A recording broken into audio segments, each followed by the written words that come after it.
सभी को मैं समझाती हूँ, सोमवार व्रत करने वाले मंगला गौरी मत करो, या रविवार को कोई व्रत पड़े तो न करो। इसी मंगला गौरी करने वाले भी एक दिन पहले सोमवार का व्रत न करो और एक दिन बाद कोई बुधवार को व्रत पड़े तो मत करो। बहुत सारे लोग शिवलिंग बनाते हैं, बोलते हैं हम उसको अभिषेक कराए तो वो बिखर गए।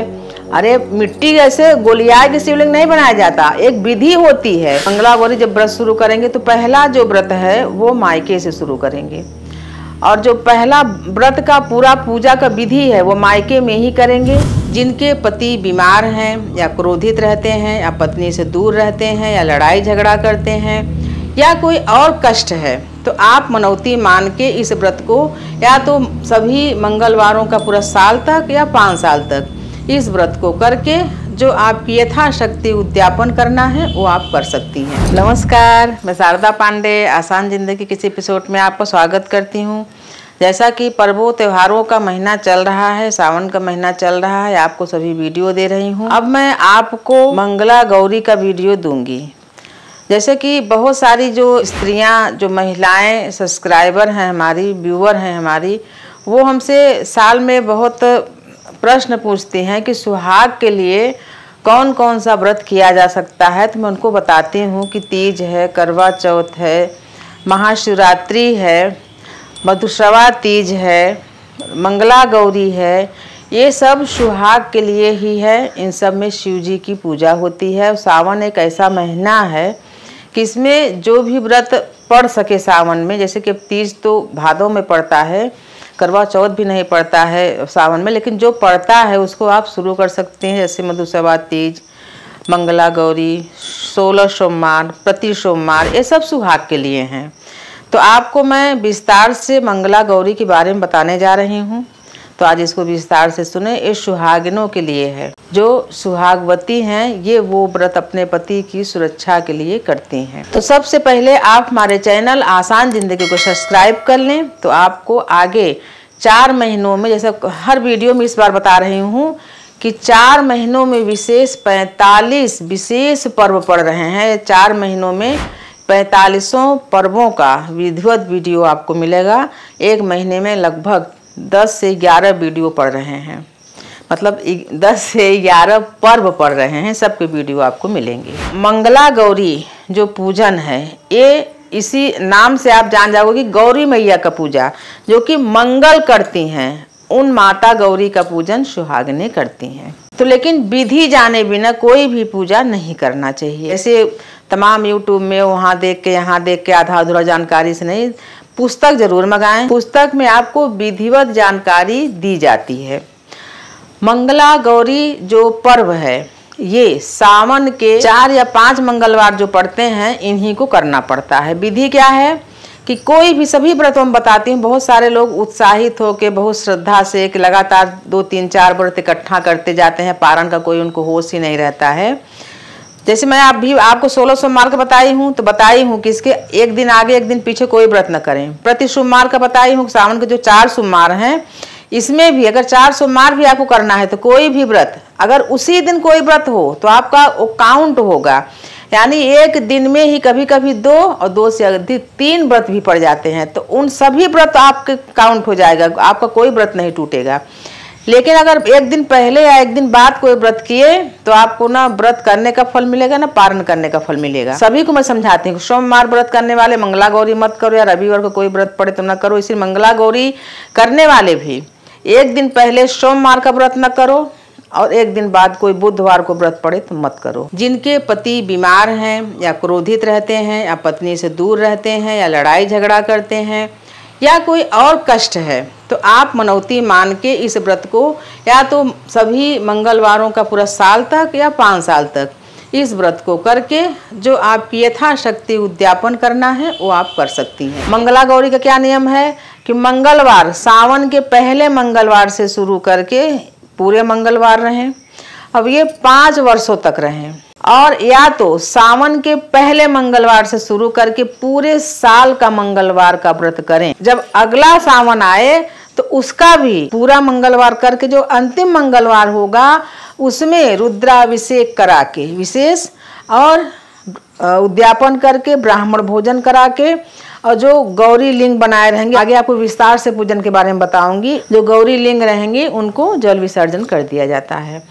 तो हमारा यही कहना है, यही मानना है, सावन के मंगलवार से शुरू करके पूरे साल का जो मंगलवार है इनको करना ज़्यादा बेहतर होगा, क्योंकि फिर आपको 5 सालों तक कोई अन्न व्रत नहीं रहेंगे। अगर आप कोई ये सोचें कि चलो हम 5 सालों तक कर लेते हैं, तो 5 सालों तक और कोई आप व्रत नहीं कर पाएंगे। लेकिन अगर मंगला गौरी 1 साल करके पूरा कर लेंगे तो फिर आप सावन का सोमवार और तमाम जो व्रत है उनको कर सकते हैं। तो मंगला गौरी जो व्रत है वो सुहागिनों के लिए है और देवी पार्वती जी का इसमें विशेष पूजन होता है शिव जी के साथ। और ये पूजा संध्या के समय शुरू करके 4 प्रहर की पूजा होती है। 4 गौरी लिंग बनाए जाएंगे, मिट्टी, चिकनी मिट्टी की जैसे शिवलिंग बनाई जाती है। मैं शिवलिंग बनाने का वीडियो भी डाली हूँ, आप वैसा ही बनाएंगे। बहुत सारे लोग शिवलिंग बनाते हैं, बोलते हैं हम उसको अभिषेक कराए तो वो बिखर गए। अरे मिट्टी जैसे गोलियाई के शिवलिंग नहीं बनाया जाता, एक विधि होती है। क्योंकि हम जहाँ पे रह रहे हैं छत्तीसगढ़ में, यहाँ आसपास में बहुत सारे लोग रुद्राभिषेक कराते हैं मिट्टी के शिवलिंग का ही। घंटों रुद्राभिषेक होता है, वो इतनी बड़ी सी पुंगी जैसे रहती है, उससे पानी गिरता रहता है, फिर उसमें भरते रहते हैं, कभी नहीं बिखरते, क्योंकि उस विधि से बनाया जाता है।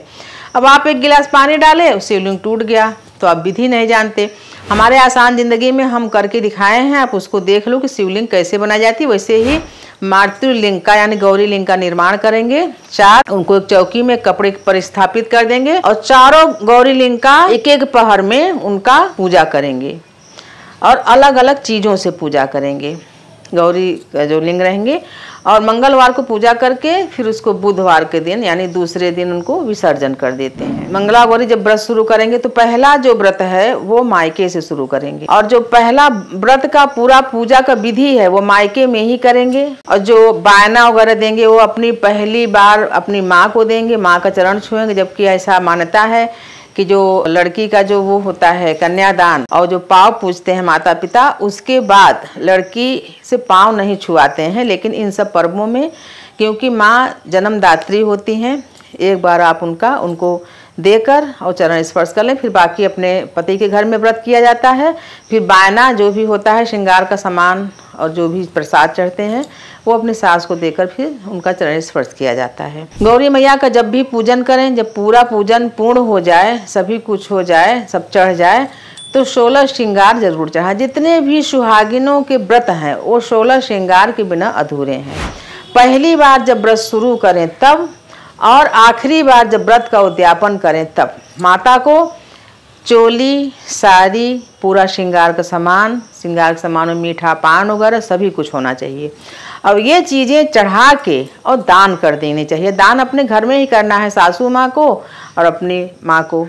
बाहर आप चाहें तो बाहर भी ब्राह्मण दंपत्ति को जो पंडित जी हैं बुला के उनको भी खिला के दान कर सकते हैं, लेकिन एक दान सास को और माँ को दिया जाता है। सबसे पहले आटे का दीप बना लेते हैं, चौमुखी यानी चारों तरफ मुँह रहता है, उत्तर दक्षिण पूर्व पश्चिम। गेहूं के आटे का दीप बना लें और उसके बाद जो कच्चा धागा होता है लाल रंग का या जो कलावा होता है, सूती होना चाहिए, अगर टेरिकाट वगैरह का रहेगा तो नहीं जलेगा। कलावा जो होता है लाल रंग का, उसका 16 तंतु यानी 16 शाखाएं 4-4 का बनाएं और वो चारों चौमुखी दीपक में लगा दें और शुद्ध घी का दीपक जला के रखना चाहिए। जैसे जब आप पूजा शुरू करोगे उसी समय ये 16 तंतुओं वाला जो दीप बता रही हूँ ये बीचों बीच जला के रख दोगे और ये पूजा समाप्ति तक आप रात्रि जागरण करोगे, तब तक सुबह तक जब आप स्नान करोगे, स्नान करके आरती करके जब लिंग को विसर्जन करोगे तब भी वो दीपक जलते रहना चाहिए। तो 16 तंतुओं वाला लाल रंग का काटन का अलग अलग 4-4 बाती करके बना लें और उसका भी आप दीप जला के पूजन करें। यही मंगला गौरी के पूजन का विधान है। आगे मैं 4 प्रहर के पूजन के बारे में संक्षिप्त में बताऊंगी। विधिवत पूजा करने के लिए आप जब किताब खरीदोगे तो उसमें विधिवत रहेगा। अगर आप वैसा कर सकेंगे तो वैसा भी पूजा कर सकते हैं। तो मैं आपको बता रही हूँ पहले पहर का पूजा, जिसमें चमेली का फूल होना चाहिए और बिजौरे का फल, बिजौरा यानी नींबू, नींबू के फल से विशेष पूजा होगा और अपने घर में बना हुआ शुद्ध घी से बेसन का लड्डू का भोग लगेगा, जो आप ग्रहण नहीं करोगे। भोग लगेगा जो नींबू चढ़ाओगे और चमेली का जो पुष्प रहेगा उसको आप ग्रहण कर सकते हो, क्योंकि जितने भी पुष्प हैं ये भी स्वास्थ्य के लिए ठीक होते हैं। तो नींबू ग्रहण करने के लिए बोला गया है, किसका आप भोग लगाओगे और नींबू पानी आप पी सकते हो। शरीर शुद्धि के लिए बहुत उत्तम चीज है। उसके बाद दूसरे प्रहर की पूजा, एक प्रहर 3 घंटे में बदलता है। दूसरे प्रहर की पूजा फिर आप गुड़ का भोग लगा के करोगे और नारियल के फल में अर्घ दोगे, और जो कच्चा नारियल होता है उसमें जो पानी होता है वो पानी भी थोड़ा पानी और मिला के अर्घ दोगे गौरी शंकर जी को, और फिर वही नारियल खा के आप अपना जो व्रत है वो पूरा करोगे। आप जैसे गौरी लिंग निर्माण कर रहे हो, पूजा की तैयारी कर रहे हो, पूजा कर रहे हो, उन सभी में देवी गौरी का स्मरण करते हुए, उनका आवाहन करते हुए सभी चीज़ों को चढ़ाओगे कि हे माँ गौरी मैया, आप यहाँ आके उपस्थित हो जाएं, इस चौकी पर बैठ जाएं, हमारी पूजा को स्वीकार करें, हमारे भोग को स्वीकार करें, हमारे अर्घ को स्वीकार करें। जो हम धूप दीप गंध आपको अर्पित कर रहे हैं इनको आप स्वीकार करें। हम आपकी पूजा जिस कामना से कर रहे हैं हमारी कामना पूरी हो। सदा मेरे पति का साथ बना रहे, हमारे संतान बने रहे, हमारा स्वास्थ्य बना रहे, हमारा सौभाग्य बना रहे और सदा हम धन संपन्न बने रहें। सभी कामना माँ गौरी से कहती रहो मन में ही। मन का तार हमेशा अपने आराध्य से जुड़ा होता है। ये कहते रहो मन में भी और आप पूजा को करते रहो। ये नहीं कि मन आपका और कहीं है, द्वेष भरा हुआ है, पूजा कर रहे हो मन में खिन्नता है, वो नहीं। सिर्फ जब आप पूजा कर रहे हो तो आपके मन में सिर्फ देवी गौरी होनी चाहिए, उनका परिवार होना चाहिए, भगवान शिव होना चाहिए, और उनके प्रेम को याद करो कि कैसे भगवान शिव, जितने हमारे पुराण हैं वो सब गौरी मैया जन साधारण के उद्धार के लिए, माता को हर कुछ पता है। माता प्रश्न करती थी और भगवान शिव उनके प्रश्नों का उत्तर सभी जितने जन साधारण हैं उनके लिए उत्तर मिलता था, वो लिखा जाता था। तभी आज हम और आप उस चीज़ को, उस पर्वों को मना पा रहे हैं। अब आपको तीसरे प्रहर की पूजा बताने जा रहे हैं। फिर तीसरे प्रहर की पूजा आप चमेली के पुष्प और सतपत्ती से करें। शिव और पार्वती जी का पूजा सतपत्ती से करें, या नागर मोथा और मैन फल से पूजा करें। और शरीर शुद्धि के लिए यही सब वस्तुएं ग्रहण भी करना चाहिए, क्योंकि ये जो सब वस्तुएं आपको बता रही हूँ ये साधारण वस्तुएं नहीं हैं, पर ये खाई जा सकती हैं शरीर को शुद्ध करने के लिए। जैसे नागरमोथा, मैन फल, इनका भोग लगाएं। जैसे आप बताई हूँ अभी कि चमेली, सतपत्ती, जैसे चमेली वगैरह बताते हैं, जैसे गुड़हल वगैरह जो होते हैं फूल, लाल गुड़हल वगैरह, ये सभी बहुत औषधि पूर्ण होते हैं। चमेली का पुष्प या सतपत्ती का पूजा करके उसको ग्रहण करें, या नागरमोथा या मैन फल का पूजा करके भोग लगा के उसको ग्रहण करें। चौथे पहर की पूजा भृंगराज के पुष्प और भगरैया के पुष्प से पूजा करना चाहिए भगवान का, शिव जी का, माँ गौरी मैया का।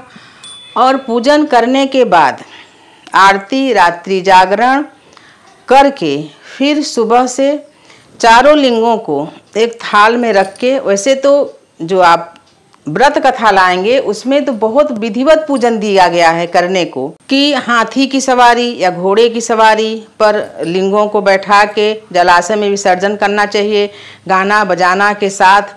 लेकिन ऐसा आज के समय में, ये राजसी पूजा है, आज के समय में अगर हो पाता है आप कर सकते हैं तो ऐसा करें, नहीं तो थाल में रख के अपने सिर पर रख के, सबसे उत्तम पूजा है। आप जल विसर्जन कर सकते हैं। पूजा के बाद जो समय बचेगा रात्रि में, आपको सोना नहीं है, जागरण करना है। उस जागरण में क्या करना है? भजन कीर्तन, यश गान, देवी देवता का जो यश है वो कीर्तन करना है, गाना है। फिर सुबह स्नान वगैरह करके आरती करके जो लिंग है, पूजा सहित जो पूजा की सभी सामग्री है, इनको लेकर साथ में जितने घर वाले हैं वो सब साथ में गाना बजाना के साथ इनको विसर्जन कर देते हैं। ये सभी सुहागिनों को करना चाहिए जिनके पति बीमार हैं या क्रोधित रहते हैं या पत्नी से दूर रहते हैं या लड़ाई झगड़ा करते हैं या कोई और कष्ट है। तो आप मनौती मान के इस व्रत को या तो सभी मंगलवारों का पूरा साल तक या 5 साल तक इस व्रत को करके जो आपकी यथाशक्ति उद्यापन करना है वो आप कर सकती हैं। युधिष्ठिर जी के पूछने से भगवान श्री कृष्ण जी इस व्रत को बताते हैं और ये व्रत महालक्ष्मी जी अपने जो मनुष्य योनि में बार बार गर्भ का शिशु को कष्ट होता है, जन्म लेने का कष्ट होता है, इससे मुक्ति पाने के लिए माता लक्ष्मी श्री दुर्वासा जी से पूछती हैं कि हे देव, आप कोई ऐसा व्रत और पूजा बताओ जिससे कि बार बार जन्म मरण से मुक्ति मिले, गर्भ के प्रताड़ना से मुक्ति मिले और देवत्व को प्राप्त हो। तो दुर्वासा ऋषि बताते हैं महालक्ष्मी से बहुत सोच समझ के कि आप गौरी मैया का ये व्रत करो, आपको देवत्व प्राप्त होगा और आपको मन भावन पति की प्राप्ति होगी। माँ लक्ष्मी इस व्रत को करी थी जिसके कारण उनको देवत्व प्राप्त हुआ था और भगवान श्री हरि विष्णु जैसे पति की प्राप्ति हुई थी, ऐसा ग्रंथ में लिखा हुआ है। तो आप भी इस व्रत को श्रद्धा पूर्वक करके यथाशक्ति जो भी आपका सामर्थ्य है व्रत में, पूजन में, दान में आप देकर इस व्रत को पूर्ण कर सकती हैं। आप अपनी कामना भी गौरी मैया से पूर्ण करवा सकती हैं। मान्यता है कि ये पूजन जिस घर में होता है, जो महिला करती है, उसकी पुत्र वधू और उसकी पुत्री भी सदा सौभाग्यवती, सदा सुहागवती रहती है, ऐसी मान्यता है। उस घर में कभी भी वैधव्य नहीं आता है, यानी कोई भी स्त्री विधवा नहीं होती है। विधि विधान श्रद्धा से इस पूजन को करना चाहिए। श्रद्धावान, जैसे आप जब व्रत कथा पढ़ोगे तो उसमें पुत्री अपने मतलब सहेलियों के साथ खेलती रहती है, तो उसकी सहेली उसको अभद्र गालियां देती है, तो वो पुत्री बोलती है कि आप हमको इस तरह से गालियां न दें, हमको कुछ नहीं होगा, क्योंकि हमारी माता मंगला गौरी का व्रत करती हैं, हमारे यहाँ ऐसा कुछ हो ही नहीं सकता। तो आप जब व्रत कथा को पढ़ोगे, व्रत कथा ले आओगे, तो आपको पहले तो विस्तार से पूजा की जानकारी मिलेगी और कथा की जानकारी भी मिलेगी, आपकी श्रद्धा भी बढ़ेगी। तो आपको मैं मंगला गौरी के बारे में बताई हूँ और आप कमेंट में कुछ भी पूछ सकते हैं, सभी जवाब आपको मिलता जाएगा। तो हमारे चैनल को सब्सक्राइब कर लें और आगे जितने भी वीडियो हैं आपको तुरंत मिलेंगे। तो आप हमारे चैनल को सब्सक्राइब कर लें, हमारे साथ बने रहें, देखते रहें आसान जिंदगी। तब तक के लिए नमस्कार।